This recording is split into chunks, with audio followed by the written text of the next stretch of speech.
Hi, friends. Just a quick warning that in today's episode, we'll be talking about addiction, suicide, and sexual assault. So if you don't feel ready for this one, maybe give it a miss, and we will see you next time. This is Cross Culture Podcast with Belle Tindall and Lauren Windle, where we talk pop culture and current affairs from a Christian perspective. All right, Belle. Belly Belle, Bellatrix, Bella Belle. That was excellent. You're not the first one to do Bellatrix, but I liked Bella Belle. Bluebell.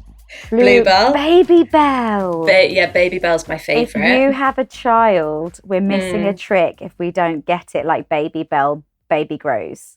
I think so too. So too. Baby Belle's always been a favourite. There's also a very rude one that haunted me through school that I'll just leave to the imaginations. It's got end on the end of it, hasn't it? It does. And do you know the worst thing is my name is actually Isabel. So whoever would be before me on the register would be so Lauren Windle, Isabel, and then I get it. It's very witty, isn't it? So that's some really sophisticated humour. It really is. You did not want to sit before me on the register in year 8. I tell you that. Nightmare times for any lad before any lad whose last name was like Tambor. I don't know. I was trying to think of something TA. Those poor Tambors out there. Oh, they are having an absolute nightmare. Right, so we've got some pop culture, current affairs-y type stuff that we're going to talk about, but the two key things we want to talk about have some overlapping themes. So we're going to focus in on them, which means that there may be fewer laughs, I would say, on this podcast. And the first is that we said we were going to pick up a bit of a chat about Russell Brand and about his conversion and stuff like that. But before we do that, I want to talk about Liam Payne, which has been, like the biggest story of the last week, both in current affairs and pop culture. So it was Wednesday night that afternoon, that Liam Payne was pronounced dead. He's a former singer, part of X Factor's One Direction with Harry Styles and Zayn Malik and Niall Horan and Louis Tomlinson. Oh my goodness, I just knew all of their names. I was going to say, I didn't know if you were going to make it through them all, but you just kept going. I don't know if I can name a One Direction song, but having an interest in pop culture, celebrity and reality TV means that I know them. I think that their characters are bigger than their music, which is probably a bit sad for musicians, but there we are. So he was 31 years old and he died when he fell from 45 foot, I think 3 stories, about 13 meters, and he died on impact. So not a long drawn out death, but that's for people who maybe haven't realized what's been going on or haven't engaged with it massively. A little bit of history on Liam Payne. He was 14 when he auditioned for X Factor. They tried out 1 year reducing the age limit to 14. It lasted 1 or 2 years before they realized that people were just too young, too fragile, and it went back up, and he was told by Simon Cowell to come back 2 years later. He was 16 when he auditioned a second time, the same year that all of those other aforementioned members of the band auditioned. It was the year Matt Cardle won, so they didn't win, they came second, but they won overall because it was coming off the back of the High School Musical hype. It was when people wanted those heartthrob young teenagers. It was just at the height of that movement, and they came in at just the right time, and the world just went wild for them. They completely smashed it in the States. I think their first single went to number 4 on the Billboard charts, which is huge for a British band. What's it called, Lauren? I would have to check that. I don't know. I know all of this. That you know all of these wonderful facts, but this is you news, don't actually know their songs. What I know is celebrity news. I do not know their music. Go on. Whereas I could list their track list, I reckon. See, but that's know because nothing of what you've just said. You wouldn't have followed their journeys as people, but you would have been the young person who was attracted to their music, because there's that age difference between us. So they weren't aiming at me when they released music, but I did, I was well into the sort of Daily Mail sidebar of shame, right? They all went off in their different directions. So not One Direction. There's a story. Excellently done. Thank you. When they broke up. It's such a shame that this is a podcast, because I wish you listeners could have seen Lauren's face as she realised what she had just done. Yeah, with that was pun. Big. That was big. That was a lit up face. That it was. And it was 8 years ago that Liam Payne announced that he was in a relationship with Cheryl, who I'm not going to give a last name to because she's tried too many different last names. I think she transcends last names now, particularly in the UK. She's like Adele. Yeah. Exactly. So with Cheryl, they have a baby called Bear.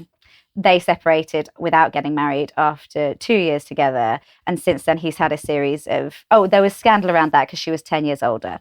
Since then, he's had a series of younger girlfriends. Most recently, he has been seeing Kate for 2 years. She's a model from the States. She was with him in Argentina. The two of them flew out, meant to fly out for a few days. It ended up being 2 weeks. She got a bit claustrophobic and decided to leave. So she flew back to Miami where she lives, leaving him to go from where they were staying into the city, into Buenos Aires, where he booked into a hotel. There's lots of different reports around what happened at the actual time of his death. But what I want to talk about most specifically is there are suggestions that he was drinking and taking drugs. None of that is confirmed as far as I know, but it's a sort of ever-evolving situation. I'm not sure if they've released details of his autopsy or anything like that, but they were certainly going to do one. He has spoken openly about going into rehab, and he has had a full year sober before. And utterly bizarrely, and I don't know how he's managed to insert himself into this situation, but Richard Madeley of Richard and Judy. Of Richard and Judy? Yeah, announced that Liam had recently hit 100 days sober. So he's obviously been in and out of recovery since maybe initially going into a rehab centre in 2019 and stuff like that. So I felt so sad because as soon as you hear that a celebrity has died prematurely, my first thought is, are they an addict? Is this the result of addiction? Were they drunk? Were they high? Okay. And we don't know 100%. No. I cannot tell you that that is the case. And actually, I felt quite challenged when Cheryl put, because they've all of One Direction have put a message out. It's now become a trend on social media. I don't know if you've seen this, where people are putting a blacked out background with white writing or a white background with black writing, but with a black box around it. Like when you used to send death letters back in the day, you would do a black line around the envelope. I didn't realise that's what that was alluding to. So that forewarns someone before they open the envelope that they're going to get bad news, that someone's passed away. Oh, gosh. Yeah. I did actually, when my dad's cousin died, I only had a postal address for one of his friends. So I did do that because I thought they're the right generation that will... It will signify. It will signify something. And I think to forewarn someone is, if at all possible, is a good thing to do. Oh, okay. But what I'm struggling with, right, so Cheryl said, before you comment, before you say anything, remember that this is a real person. Like, does it need your comment? And I thought, maybe it doesn't need my comment on the podcast. But then I thought, as a recovering addict, if this has raised something important for me to say, then this is a platform where I would want to safely say it. And I hope that in commenting and bringing people up to date on a bit of the situation, I'm not detracting from the dignity that he and his family deserve, right? And I'm not I hope to not be speculating. We need, the circumstances around it are not confirmed and stuff like that. One thing I am finding quite interesting is that suddenly every man and his wife is posting one of these black background. So it was initially all of the One Direction lot. Simon Cowell did it. Cheryl did it. These are people intimately associated with him and his life, who the world will be expecting comment from. Most recently on my For You page, there was one addressing this and how we treat people in the media by Bobby Norris, who is a former Towie personality. And you're a bit like... Come on now. Do we all need to post one? Yeah, I noticed. And lots of photos of people with him and things like this. I think... it doesn't really need my comment in that I probably don't have anything profound to say like you do in regards to this. But I just find the death of celebrities such an interesting sociological thing as well. Like, how do we deal with like this grief that has distance in it? An element of distance, but still we feel the grief, like all of those people surrounding that hotel. I think it'd be quite easy to dismiss them as being silly, but there's a real palpable agony there. And I think celebrity culture, then when we lose a celebrity, there is this kind of feeling of unmooring, particularly if there's someone that you've followed for a long, long time. All of a sudden, the world without that person, even if you've never met them, feels a little bit scarier, or feels a little bit emptier without them there. And I find that fascinating, because I 100%, particularly if it's Maggie Smith. Oh my goodness. She's wonderful. She's wonderful. But you really have this moment. I've never in my life met Maggie Smith or even come close to it. But you have this moment of thinking, how will this change things for me? Yeah. Even though in reality, not at all for me personally. So I find that very interesting about this situation. So at work a while back, I had just started a new job and somebody passed away from the team, and it was unexpected, and they had been at work the week before and then had become unwell, very quickly passed away. Desperately sad, but I didn't know them personally. I had met them once at a team day. So I can't claim any personal grief, right? But our boss gathered everyone together, regardless of their closeness to him. And I'm sure that she spent more time with the people who really worked closely with him, because he wasn't on my team or anything like that. But she did say, like, you know, I want to acknowledge that death full stop brings things up for us. You know, like, it may be that you weren't particularly close to this person. Obviously, you're very sad and it is an unexpected tragedy. But I recognize that it may be that what you're processing in light of this is bigger than just that. So take the rest of the day. If you need it, take the rest of the day. And that was a really, and I thought that was a really emotionally wise response, right? Yeah. And I feel like particularly a premature death, particularly a death that, you know, like Maggie Smith, she's lived such a full, rich life. She lived to a really sturdy age. A ripe old age. I can't remember what it was, but I think she was in her 80s. But a 31-year-old, you know, like, in tragic circumstances. Totally unnecessary death. It brings things up for people. And I think for me, it brought up a lot about addiction. And it brought up, there are so few things in life, particularly with modern technology, particularly with everything that we have at our fingertips, so few circumstances where you don't get a second chance. Virtually nothing is final these days. You can edit that post. You can withdraw that. You can apologize. You can quit that job. You can, you know, you made a bad choice, right? Death is final. There's no like, bloody hell, let's wheel back on that. You know, there is nothing anyone can do once someone is pronounced dead. And I acknowledge that we're speaking from a Christian podcast and we believe in that there are incredibly exceptional circumstances where that has not been the case, right? Indeed. But it is final. And that, to me, that is terrifying. Yeah, absolutely. Really interesting that you said when you see a celebrity death, you assume addict. So because that's what we do. Addicts die. That is it. Addicts die. You can be in recovery groups. You can sit in these fellowship meetings and you can get to know people, and they can be years and years sober, and then they relapse and then they die.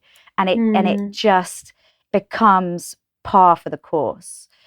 I think Amy Winehouse is probably the one that hit me most, the hardest, because she's around my age. She's a couple of years older. She went to a school down the road, grew up in London, you know, all of those kinds of things. I went to see the documentary, so not Back to Black, that just came out, which was a dramatization, not the 10-year anniversary of her death documentary that came out this year, but Amy, the movie that came out a couple of years after her death. Didn't it win an Oscar, that one? I think it did, and I think it was made by her dad and the charity that he runs and stuff like that. I think he was really heavily involved in it. And they interviewed one of her friends, and it was in a stage where she'd won a Grammy or been nominated for several Grammys, but she wasn't allowed in the States because it was so well known that she was a drug user, and they couldn't guarantee that she wouldn't be using drugs in the States. So she was invited to perform at the Grammys, but online. So it had to be recorded. She performed in a smaller venue in London, and it was like computed in or whatever. And then when she got the award, she accepted the award via video link as well. And they played little clips of that. Great. She was sober at this point. So she had a stint of sobriety that covered this. She still wasn't allowed into the States because it wasn't sufficient. But she came back into her like green room, dressing room. Her friend was there. Her friend was like, oh my gosh, Amy, this is amazing. You won. Like, can you believe it? And she just said, it is just nothing without the drugs. Nothing feels good without the drugs. And that is so real. That is so real. And all you want to do is like grab her and go, you've got to keep going. Do not stop, because that's how everyone feels. Everyone thinks they are trading the misery of addiction for the misery of abstinence, but you've just got to keep going, because on the other side of this, all of this will mean 10 times more.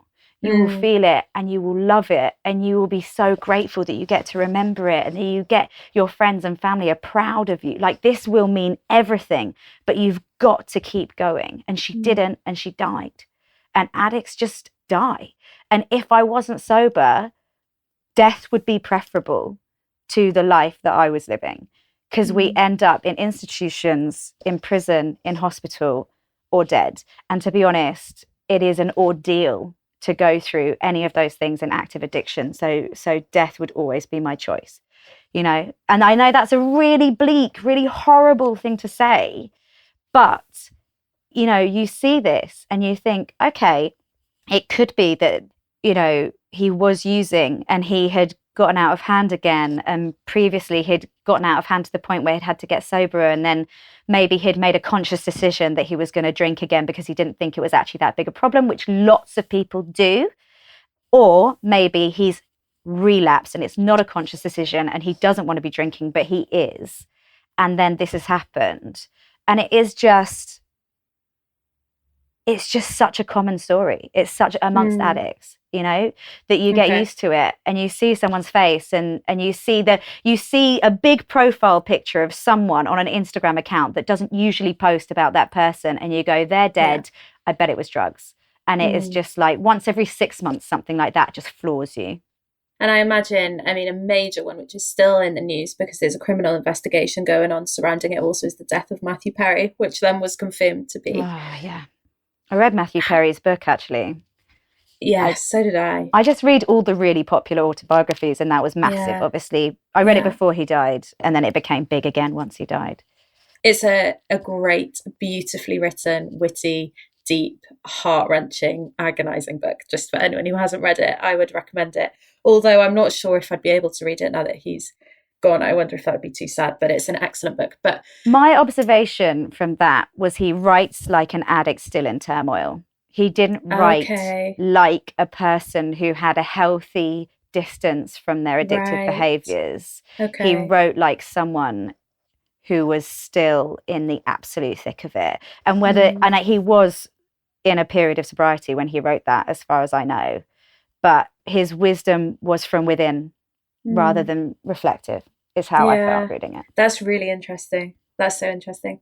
I imagine as well, when something like this comes up, it's also, you know, like you say, and like your boss really wisely put, death brings things up for people in regards to addiction or drugs that maybe have something to do with addiction, that brings something specific up for you. And I imagine also the families of those who are in recovery as well, that it also really brings some personal stuff up for them as well. How do you, this is a huge question, and probably I'm putting too big of a job on you to answer it, but what would you say then to anyone who's listening that is feeling, we're all feeling the depth of this death, and of course our hearts obviously go out to those who knew him personally, but for anyone for whom it's flooring them a little bit because of personal stuff it's bringing up for them, maybe to do with recovery or otherwise, what do you do with that?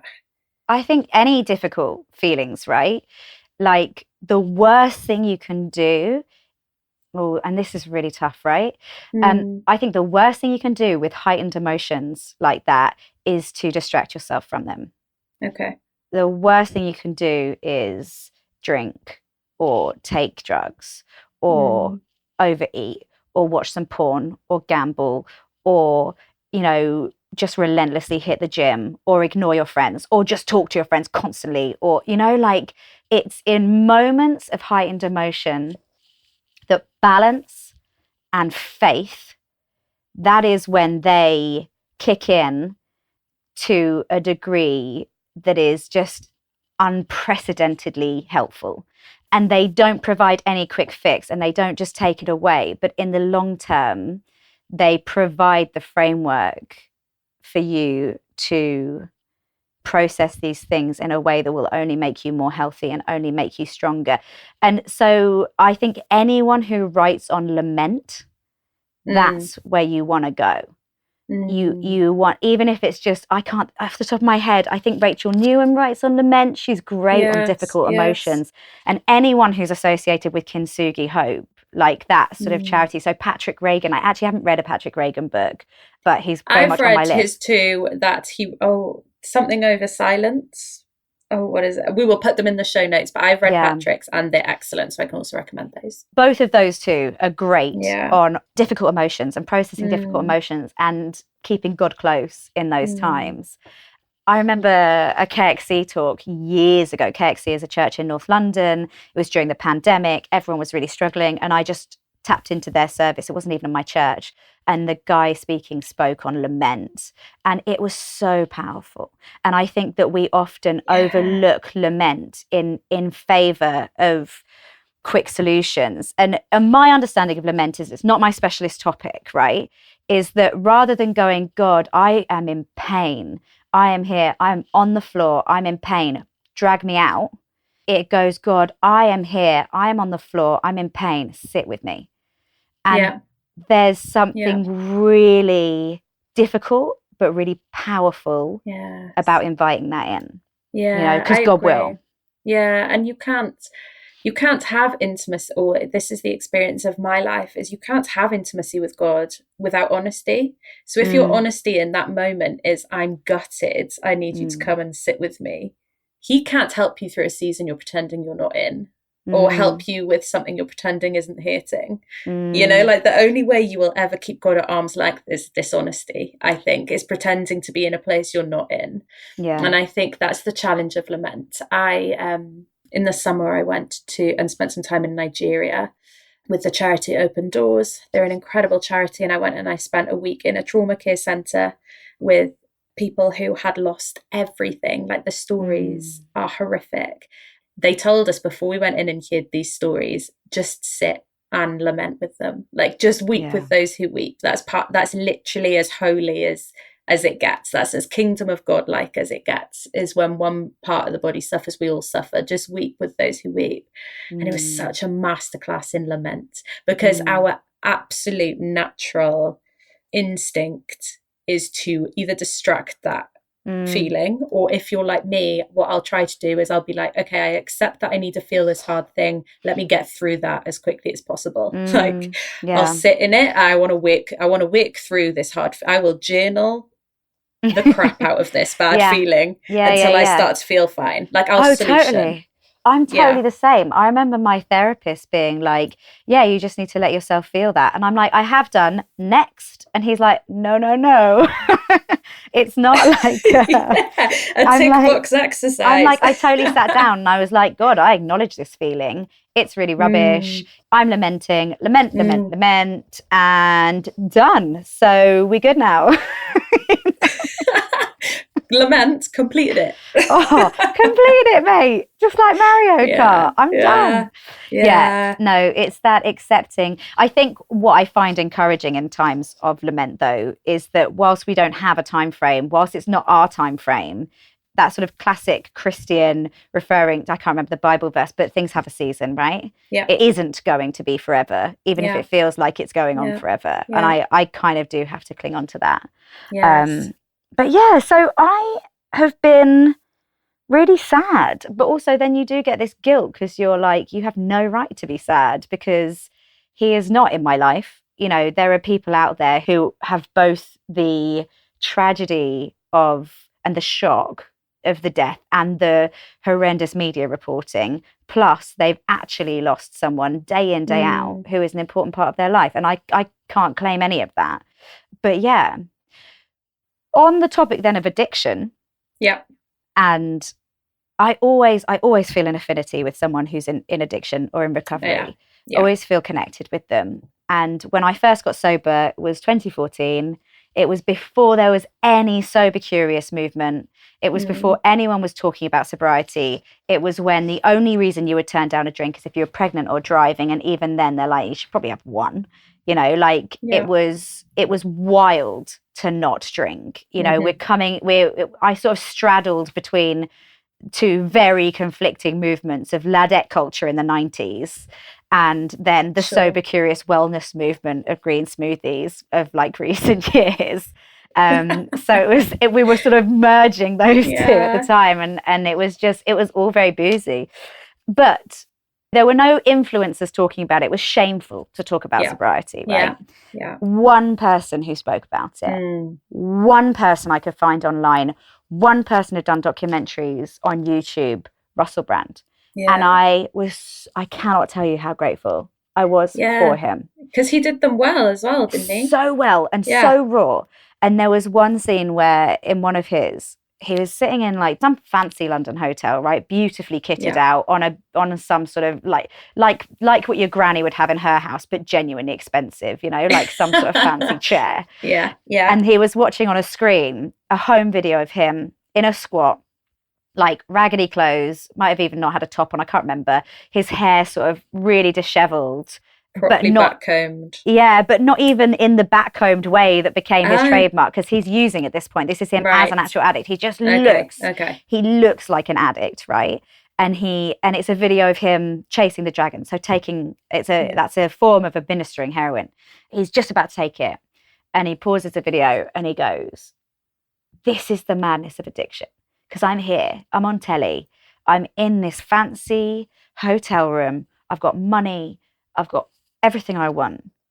And I'm watching that video and I'm jealous of me because I know how I'm about to feel when I take that drug."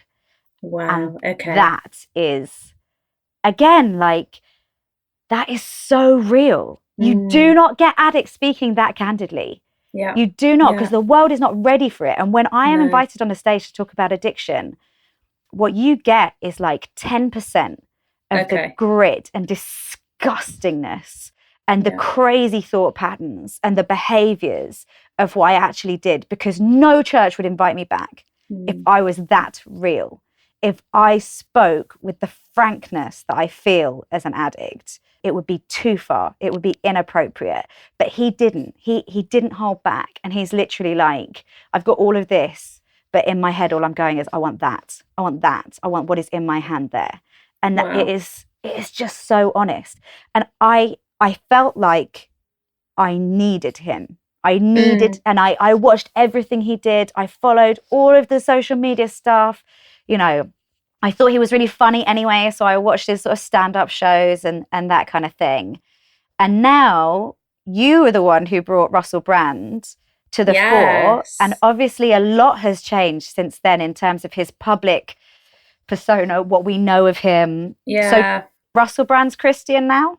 Yes. So for those who have been living under a blissful rock, in the early noughties, and I am a bit too young to know Russell at his peak in the early noughties, like a loud, outrageous, just charismatic chaos by the sounds of it. Did a lot with Big Brother. He was on the spin-off show, so he chaired the discussions post Big Brother. Big Brother's Big Mouth with Russell Brand, and he was a bit mean and a bit flirty and a bit gossipy. Yes, sure. So I actually don't know that Russell Brand that well. I remember a lot of my life just thinking he was the guy off St. Trinian's. Do you remember his little St. Trinian's cameo? Yeah, he was the teacher. He was the teacher that got them all like doing all kinds of mad stuff. That's my earliest memory of Russell Brand. So anyway, he also, as you have wonderfully said, he was also incredibly open about addiction and recovery and all of that. And I should say, actually, whilst he was talking openly about his drug and alcohol addiction, his complete sobriety from mind-altering substances, that must be coming up to sort of 20 years now. That's been a long time. Yeah. He openly said that he was still in active sex addiction. Yes, absolutely. And he's been, very open about that. And so in more recent years, though, his content has moved somewhat. It's moved into spirituality, it's moved into wellness, and it's moved into politics. So he's become this kind of anti-establishment, free speech disruptor. He's dabbled. Can I tell you where I think that tipping moment was? Oh, please. I think it was Andrew Sachs. You know what I mean when I say that? The call him and Jonathan Ross made to Andrew Sachs. Made a prank call to Andrew Sachs because Russell Brand had casual sexual relationship with Andrew Sachs's granddaughter. Yes. And they made the call because Andrew Sachs was going to be on the show anyway, I think. Yeah. So, but then took the opportunity to sort of make a gag about Russell Brand having slept with her. And everyone was in uproar because Andrew Sachs is Manuel from Fawlty Towers. He's considered a sort of lovely staple of fun family TV. And he was being disrespected by this heinous sex addict, Russell Brand. Yeah, absolutely. And there was a real tipping point. So since then, he has rehabilitated himself into this activist. And I would say, this might be unfair of me, I would say that because of his anti-establishment, free speech, sometimes anti-science, conspiracy theory dabbling, he has been embraced, open-armed by the kind of political far right. So now he does a lot of work with Tucker Carlson, Alex Jones, he endorses Donald Trump, all of this kind of thing. He endorses Donald Trump? Yeah, well, actually, I think he that officially seems really counter to... This is the funny thing, because I don't think... His liberality. This is the thing. He was like the poster boy for the left, quote unquote, the left. And it's been quite an interesting shift. So this is where he was. He was kind of... I've got questions about this, because we need to hit the sex scandal, right?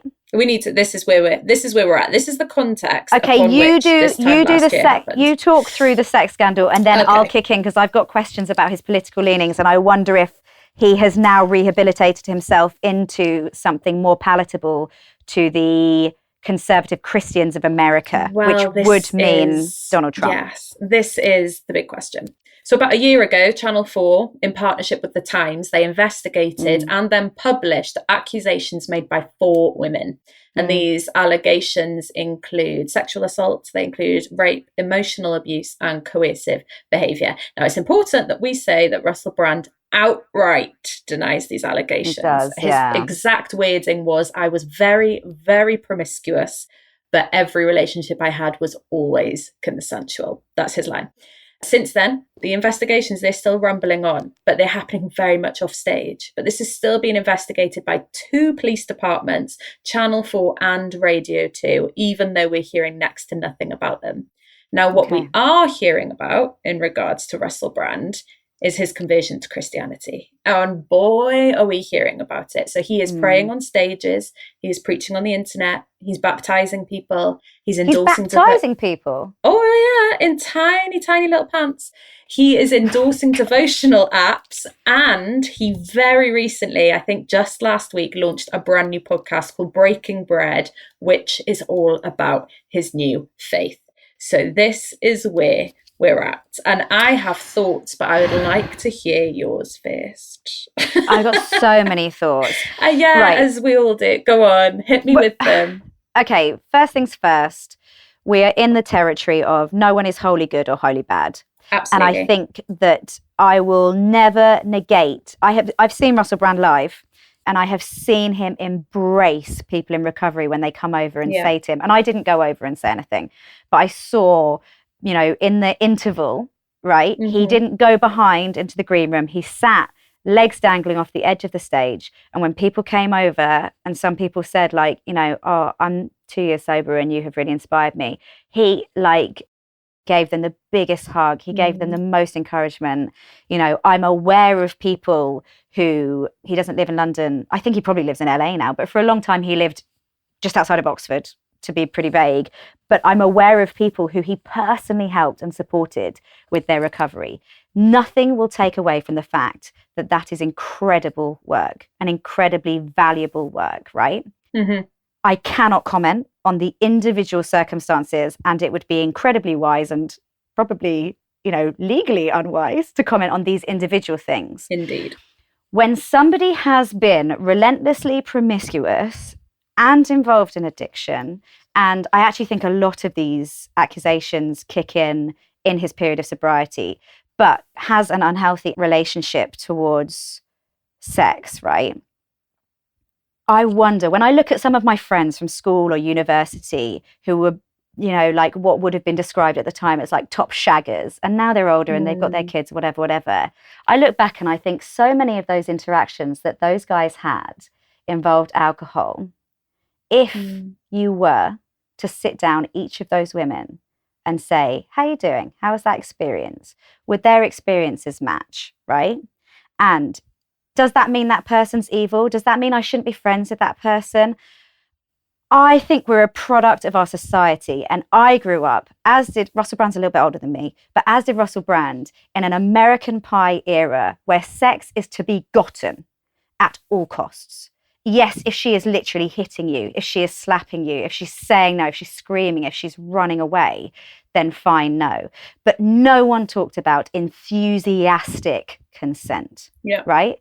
And there are so many, one of my friends is writing her PhD on sexual encounters that were not denied, but were not wanted, because so many women, and I'm sure some men as well, but so many women will go along with a sexual encounter that they just did not want because they feel that they're there, because they feel that they're obliged. And the conversation is progressing and we're learning. And there's an amazing analogy about a cup of tea that I think is really empowering. And I referenced it in my book, the Notes on Feminism, the Feminism book, because I do talk about sexual assault in it, right?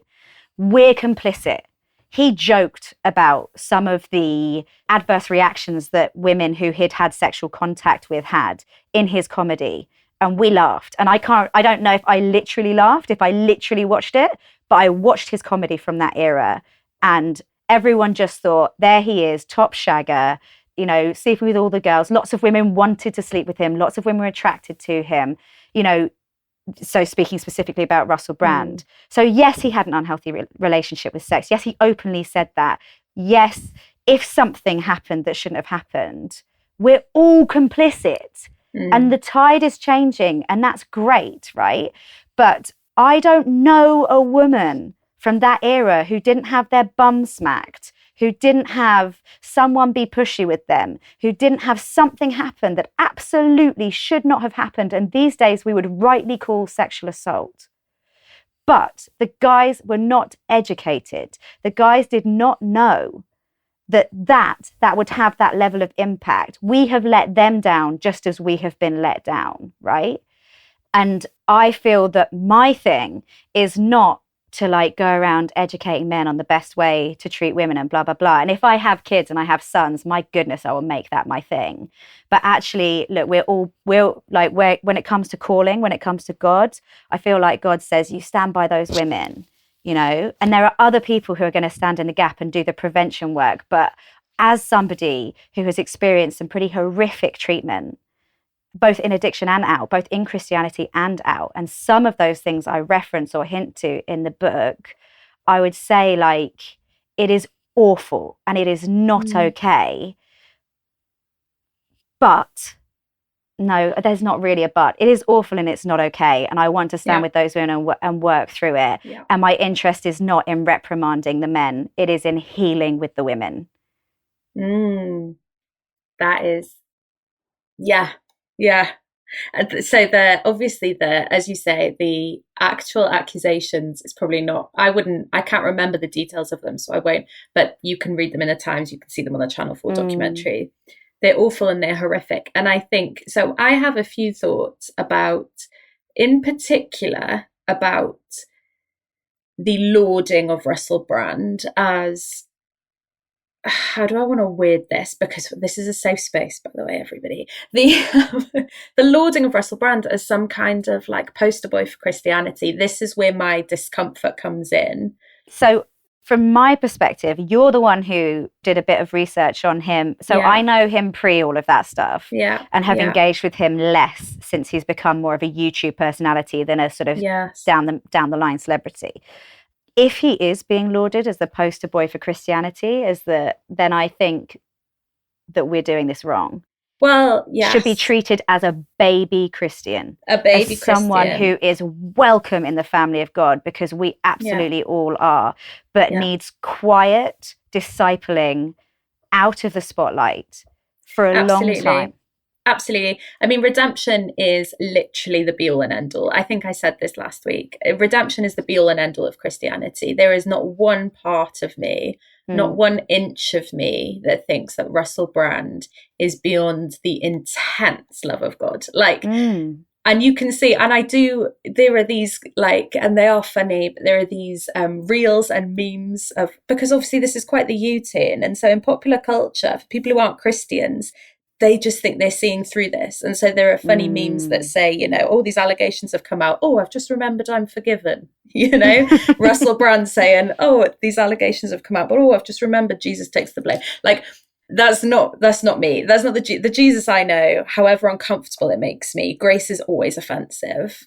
I think it was offensive when it found me. It's offensive when it finds Russell. It's supposed to be completely upside down, nonsensical, illogical to us. I turned up at a party recently, and someone there who I'd not gotten on with well at school at all was there. And she came over and she was like, I've seen on Instagram that you go to church and blah, blah. She was like, me too. I've been going for 4 years. And honestly, where I should have been celebrating with the angels that another person has come home, I was like, that's my thing. No. No, who's my God? That's my Jesus. I'm like, God, surely you don't want her. She's horrible. She's horrible. But she's not, she's totally, and I really had to check myself with that. Yes, we can't bogart God. No, this is the thing. And this is the whole Jonah thing, right? Like occasionally I have to check myself because I'm like, Belle, you are in the stomach of a whale, stropping because God is doing something with that person. Like, we're all human, we'll all do it. But yes, my issue is the same as yours. We seem to be in a season where, particularly in the church, where God is dismantling platforms. It's uncomfortable, but it's in his mercy and his grace. He's dismantling platforms, and here we are building higher ones. And popping another charismatic man on it because we're fetishizing the charisma. We are absolutely adoring the testimony. We love the celebrity. We love the fame. And actually, is that any good for us? No.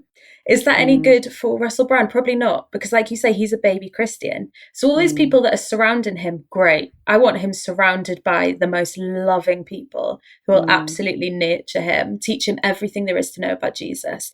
Does that need to be completely public? Surely not. I actually think that needs to be, well, if I was in charge, it would be completely private. Of the world. Of the world. Russell. Of Russell, of the world, of the church. It would be completely private. We shouldn't know it's happening. And actually, it shouldn't be a bullet point on his PR rehabilitation plan, and I think it should be encouraged and it should be deeper, but it should be private for now. Absolutely. And this is one, I do feel that this is one of our worst habits as Christians, and so it makes me so frustrated with us. Like, we cannot not strive for we cannot stop building platforms. Do you know what I mean? We just can't seem to stop doing it. I've got a real question for you. We're building platforms. We build platforms. Yeah. I've got 2 books out. I've got social media. I've got a social media plan in order to continue to grow my social media, because if you don't have a good social media platform, people don't want to publish your books because that means you won't be able to sell books. Yeah. I have just thought, do I want this? Do I want people to look at me and think I've got answers to stuff when I feel like a total flipping mess most of the time? I met up with someone who's a church leader and they invited me to speak at their church club, and they're like, oh, how's it feel to be like a Christian celebrity? And a couple of my friends joke about that, oh, Lauren's Christian famous, because maybe one person at a party has read my book or something, comes over to say hi. And there's something quite deeply inside me that goes, you're going to start to like that.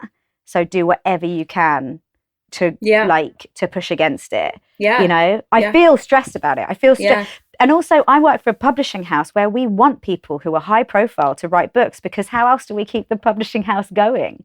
It is a profile that sells books, and the point of the publishing house, which is a charity for spreading the good news of Jesus, is not just to put out a message that makes that person sound good, right? We are commissioning books because we believe they will help transform and grow people in their faith. So the point of selling the books, the reason we platform these people, is so they can promote Jesus's message. But when does it stop being about people knowing Jesus, and when does it start being about people knowing you? And I don't know if I've got that right.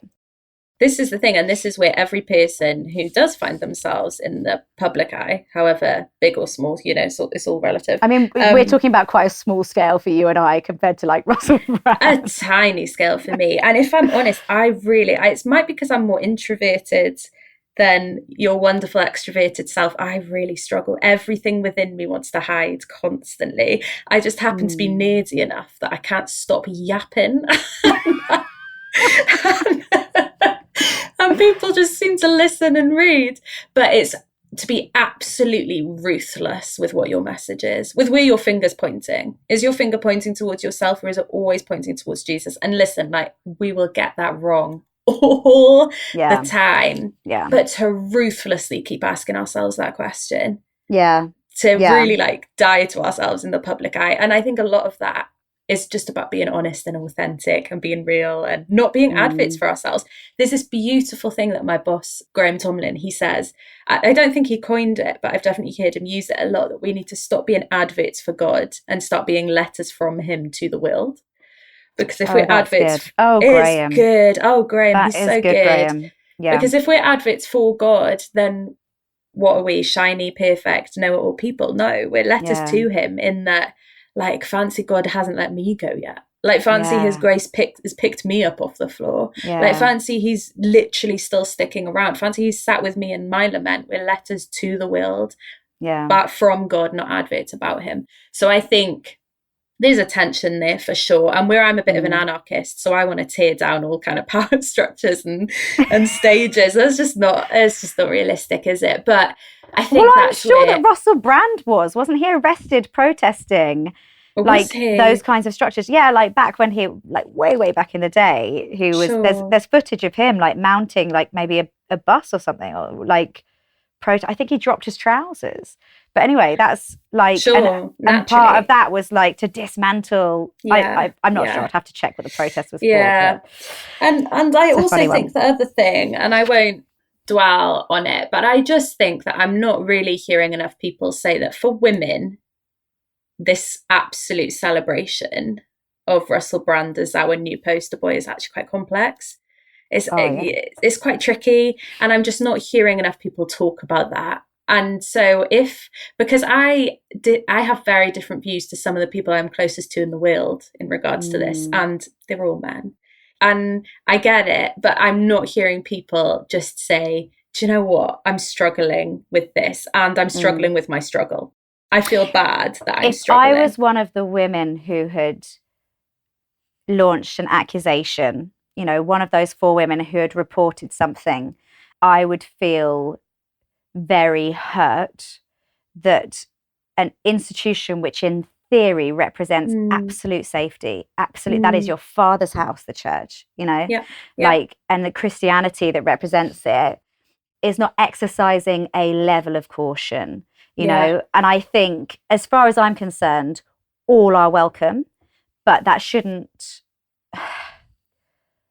But gosh, how am I going to say this? What am I meaning? I know.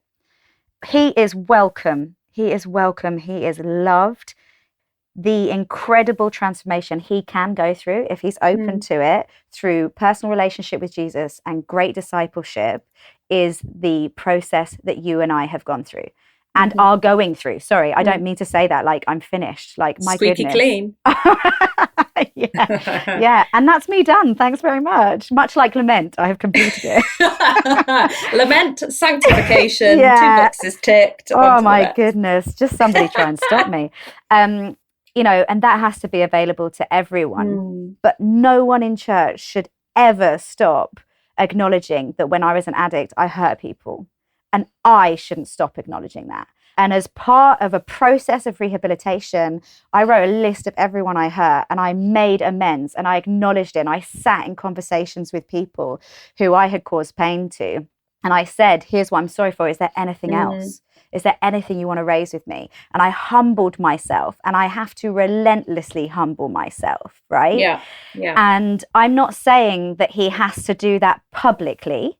Like, we don't need all of us to watch his most, we're not about humiliating people, right? But there needs to be an acknowledging that this is not a new niche area where he gets to exercise his celebrity. Yeah. We come to the house of God as equals. Equally broken, equally in need of repentance, equally in need of mercy. And that's what he's got. But we need to, as much as we celebrate Russell Brand getting baptized, we should be celebrating Jane at St. Paul's blah blah getting baptized, right? It's always St. Paul's blah blah. I just know lots of St. Paul's. I know. He was a good saint. Good saint. It is the same value. God doesn't care about anyone's platform. We love that blah blah who works behind the counter at the Chippy is now Christian just as much as we love that Russell Brand is now Christian. And we don't need to, like you say, sort of fetishize his platform. God doesn't need his platform to bring people to him. He doesn't need Russell Brand's influence. No. So I have been, like I say, struggling with my struggle and I'll wrap it up with this because this is the thing, it's so complex and grey and murky and messy that we could do a whole series on this and still have more to say. And so Kate Bowler, who I love you said the magic words there. Tell me what she said. So on her social media, she puts blessings. She writes blessings and she's put a blessing for seeking humanity. And I found it so helpful with particular regards to Russell Brand. So I won't read it all, but just a few lines are: blessed are those who want to love the stranger, especially the one you really don't understand and secretly want to set right, which is so and then on her final slide of this is: grace is never neutral. It works backwards and forwards in time, conspiring to make wrong things right. And so just that blessing of of loving the stranger, even the one that you want to, even when the grace doesn't make sense to you, and even when you want to set that person straight and you're angry and you're lamenting, still blessed is the one who's seeking to love that stranger. And that is where I am trying my best to sit in regards to the Russell Brand phenomenon.